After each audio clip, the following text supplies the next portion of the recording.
Church family, good to see everybody here. I am nervous. I don't, I don't know how to talk. So if you've noticed me during worship and when I pray, I stumble. I say, Jesus, something. So I would rather just sing and have somebody else pray. So that's something you should know about me. Anyways, so I came here in 2013 as an international student, just like any student here at LPA, on an F1 visa. And my desire is to settle down in America. My parents have sacrificed a lot for us to do that, me and my brother. And I went to Friends University, graduated in 2017. One thing you should know is when we graduate and we want to settle down here, it's not easy. It's not an easy process. There's certain set of rules. I can't just go and work for a McDonald's. If I'm studying in a tech field, I have to work in the tech field.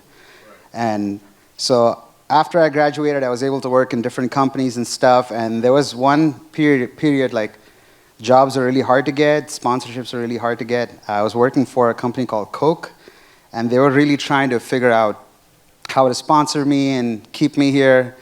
And I had 3 more months till, they could sponsor, and then that 3 more months became 2 more months, and then it became 1 more month, and then they broke the bad news to me saying, hey, we tried our best, we are not able to sponsor you. And I'm here going, okay, I don't know what to do next. And, that 1 month became 15 days, that 15 days became 10 days. It's not like I was sitting, and I was trying to apply for jobs and stuff. Nobody called me.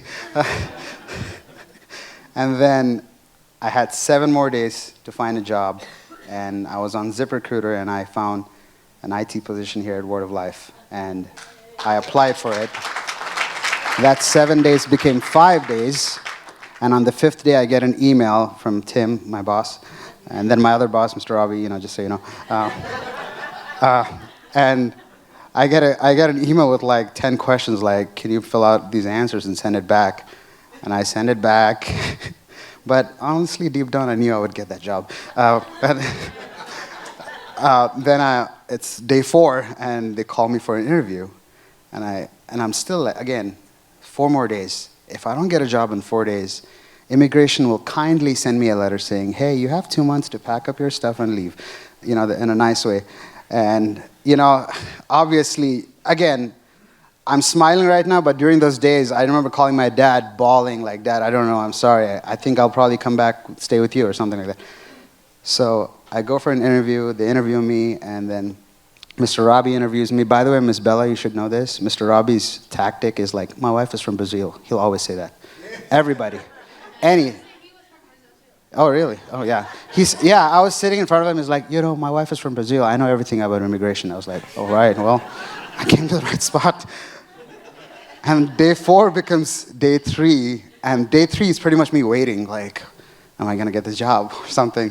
And day 3, towards the end of the day, I get an email, hey, we're excited to have you join the team.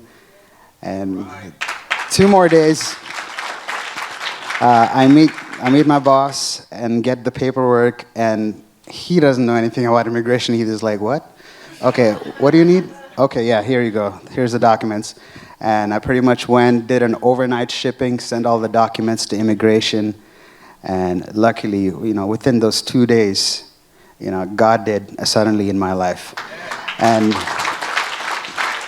this is my 4th year with Word of Life. And again, those work permits was there for a couple of years. And if a big company like Coke Industries couldn't sponsor me, they're big, they're huge, they make a lot of money, they sponsor a ton of people, if they couldn't sponsor me, in the back of my head, I was worried, how can a church like Word of Life sponsor me? It's a church, Hey, God worked it out, and He's, I'm on a religious visa today, and it's all, they were willing to sponsor me and do that for me. And for that, I will forever be grateful, not only to God, but for this church for giving me that opportunity to stay in the States. Thank you so much. Yeah.